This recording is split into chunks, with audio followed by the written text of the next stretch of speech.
السلام علیکم.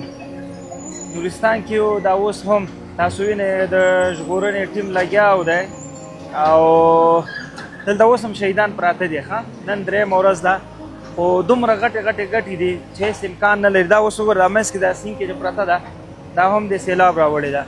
هغه ګوره هغه یو منزل مکمل لاندې دی. دا ځای ډېر ژور و، مخکې به تاسو کتلی که نه. بل یو ماشین هلته لګیا دی، یو هلته دی، یو دلته دی. نو خواران لګیاو دي ډېر په دغه باندې په څه ورته وایي په احتیاط باندې. هلته اوس هم شهیدان شته دي. ګوره هغه کونج کې خلاص دي که نه، هلته هم شته دي. نو دی لګیا وي تر څو پورې دا اوس هم راوباسي. الله دې رحم وکړي. ډېره بده واقعه ده. نو دغه ځای کې موټل و، هغه ځای کې موټل و، هاخوا ته دا سیند چې دی خوړ هغه بره سر نه راغلی و. اصلا هغه تنګی ګورې د هغې ځای نه راغلی و.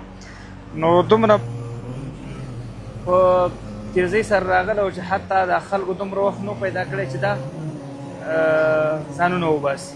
الله دې ورحمي.